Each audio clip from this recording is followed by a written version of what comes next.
Bonjour à toutes et à tous, bienvenue pour l'édition régionale de ce mercredi 21 novembre. On démarre comme toujours par vos prévisions en météo, en ce mercredi de nouveau un temps froid, avec des températures négatives relevées cette nuit dans la région, à peine 0 degré ce matin au lever du jour, de 3 à 5 degrés cet après-midi pour les maximales.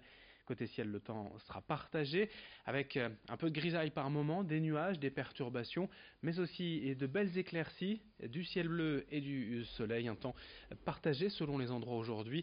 Avant ça, c'est plus net, le possible retour d'averses et de giboulées de neige dans la soirée. Les prévisions météo complètes bien sûr après ce journal. À la une, tout d'abord la mobilisation des gilets jaunes qui se poursuit, même s'ils sont un peu moins nombreux sur le terrain. Plusieurs points de blocage et de barrage sont de nouveau annoncés en ce mercredi, toujours les mêmes. À Boulogne, c'est l'accès au port et à Capécure qui reste la priorité des manifestants. À Calais, l'autoroute A16 et le rond-point de la sortie Calais-Centre, de nouveau bloqués, ou en tout cas avec un barrage filtrant. Idem à Dunkerque, à Saint-Omer sur certains accès au centre-ville.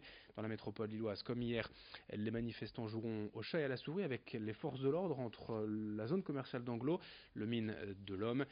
Les manifestants en tout cas ne semblent pas prêts, pour ceux qui restent sur le terrain, à abandonner la mobilisation tout au long de la journée. Restez branchés sur Grand Lille TV, sur notre site internet, notre appli mobile et notre page Facebook pour toutes les informations et potentiels points de blocage. En marge de cette mobilisation sociale, à Boulogne-sur-Mer, on l'a vu, c'est l'accès au port et à la zone de Capécure qui est particulièrement compliqué. Depuis samedi, les blocages gênent les arrivées et les départs des marchandises et en conséquence, les entreprises locales tournent au ralenti. Mais certains dirigeants plutôt compréhensifs envers l'action des Gilets jaunes veulent à leur manière se joindre au mouvement. Ainsi, Jérôme Pereira, le patron de Solutions Fiche, a décidé de donner plutôt que de jeter ses stocks de poissons invendus aux particuliers. Vous le voyez avec sa camionnette et ses poissons. Il s'est installé hier sur le port pour donner sa marchandise aux Boulonnais. Marine Kijek l'a rencontré. On écoute Jérôme Pereira. Sur l'emploi surtout, et puis sur la perte de chiffre d'affaires, ça entraîne aussi des pertes d'heures de travail pour les salariés. Et puis nous, c'est une énorme perte de chiffre d'affaires. Sur 4 jours, c'est presque une année complète de bénéfices de partie déjà. On est obligé d'anticiper les besoins de nos clients, donc on achète d'avance. Le problème, c'est que on avait acheté pour le samedi et le lundi, et aujourd'hui, depuis samedi, c'est bloqué, donc on a encore de la marchandise de samedi dans nos frigos. Et cette marchandise-là, comme elle ne peut pas arriver au destinataire final, les clients annulent leurs commandes parce qu'eux-mêmes n'ont plus de clients. On enchaîne en image avec l'action de l'association Zero Waste pour Zéro Gâchis.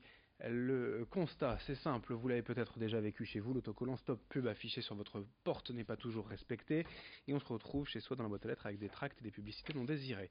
Selon l'association, ce sont surtout des commerces ou artisans, notamment les agences immobilières qui sont en cause. Pourtant, en faisant cela, ils s'exposent à une contravention, car le non-respect de l'autocollant Stop Pub relève d'une infraction au code civil. Plusieurs membres de l'association se sont donc rendus hier dans une agence immobilière pour rencontrer le gérant et lui rendre des dizaines de prospectus et de tracts reçus. Explication au micro d'Idil Gunaï. Apposer un autocollant Stop Pub sur sa boîte aux lettres, c'est le premier geste pour réduire ses déchets. Enfin, c'est l'un des premiers gestes. Et du coup, aujourd'hui, on est en train de désarmer un petit peu les personnes qui essayent de réduire leurs déchets en leur imposant tout de même un déchet. Et il faut quand même bien retenir que c'est du papier, donc on peut penser que c'est recyclable. Mais la fabrication de papier, déjà, ça consomme beaucoup, ça demande beaucoup d'eau, beaucoup d'énergie, beaucoup de bois, beaucoup de transport. Donc tout ça, c'est pour faire des papiers qui ne seront pas lus. Parce que lorsque les personnes elles mettent un Stop Pub, c'est qu'elles ne sont pas intéressées par la publicité. Et donc c'est complètement contre-productif de leur déposer des publicités dans la boîte aux lettres. Et en plus de ça, ça finira donc directement à la poubelle. Alors, incinérateur des charges ou au mieux le recyclage, mais là aussi, dépenses d'énergie. Une autre image dans ce journal pour évoquer toute autre chose. L'entreprise Tereos, numéro 2 mondial du sucre, a inauguré hier à Éco d'Œuvre près de Cambrai son tout nouveau centre logistique d'export. Ici, près de 140 salariés travaillent avec de bonnes perspectives puisque Tereos compte créer prochainement 120 postes dans la région. L'usine d'Éco d'Œuvre est d'ailleurs promis à un bel avenir grâce à l'arrivée prochaine du canal Seine-Nord qui devrait permettre de faciliter l'export des marchandises de Tereos.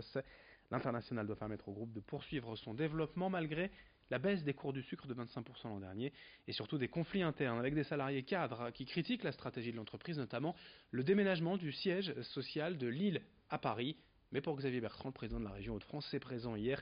Cette inauguration est forcément une bonne nouvelle. Il est au micro de Xavier Sidi. La seule chose qu'on attend maintenant, c'est que l'État nous redonne les clés du canal, complètement. Aujourd'hui on gère, mais on a un peu l'État qui est avec les doubles commandes à côté. Pour l'instant tout se passe très bien. Mais au printemps prochain, on aura récupéré complètement la maîtrise de ce dossier, avec l'État comme partenaire. Et l'Europe a bien compris que les collectivités locales étaient sacrément motivées pour que ce projet arrive à bon port, si je peux me permettre. Mais c'est surtout qu'il n'y aura jamais, dans les 50 ans qui viennent, un projet avec autant d'emplois à la clé. C'est pas moi qui le dis. Quand un politique donne des chiffres, plus personne n'y croit. Mais les industriels, tout le monde sait bien que ce projet de canal avec les plateformes, c'est 20 à 30 000 emplois à 20 ou 30 ans. Une opportunité comme ça, bon, ça on passe pas à côté. Pour finir, à Dunkerque, après la généralisation de la gratuité des bus urbains depuis le mois de septembre, la mairie va plus loin désormais pour inciter au mode de transport doux et alternatif en proposant des Rosalie aux élèves de l'école de la mer à Malo-les-Bains. Concrètement, 2 cartes à pédales ont été équipées avec assistance électrique et toutes les protections nécessaires en cas de pluie. Un chauffeur assure la conduite et le trajet se fait en fonction des élèves inscrits. Une Rosalie part du nord de Malo, l'autre du sud vers l'école. C'est évidemment gratuit et surtout bien plus original et sympathique que de faire la route en voiture. Explication à Dunkerque avec le maire Patrice Vergrit au micro de Louis Caillé. Cette année, c'est une année d'expérimentation, on a besoin de se poser beaucoup de questions. On voit bien qu'on peut encore améliorer largement le système d'inscription, donc on est en train d'y travailler, notamment grâce au numérique. Il faut qu'on trouve le modèle économique. Aujourd'hui, l'expérimentation est permise grâce aux dons des Dunkerquois dans la fondation du Dunkerquois solidaire. Évidemment, c'est un modèle qui ne peut pas se généraliser, donc quel modèle économique demain? Toutes ces questions, j'ai envie de dire, du quotidien qu'on va expérimenter cette année. Déjà, on a constaté ce matin quelque chose, puisqu'il pleut, c'est que le système de protection contre la pluie est efficace. Les enfants sont parfaitement secs. Donc vous voyez, déjà l'expérimentation nous a appris que le système de protection des enfants est pas mal. Et pour finir cette édition du sport du football avec le tirage au sort du 8e tour de la Coupe de France de foot, les clubs de Ligue 2, Lens se déplacera à Versailles et Valenciennes à Caen. Le club de national restant, l'USBCO accueillera à Croix, habitué des exploits en Coupe de France. Enfin, l'US Saint-Omer aura un long déplacement, un match à Bastia, tandis qu'Avion dans le bassin minier recevra le Red Star. Voilà pour l'actualité régionale. Dans un instant, d'autres informations à suivre et un prochain journal dès le prochain quart d'heure. Très bonne journée à toutes et à tous.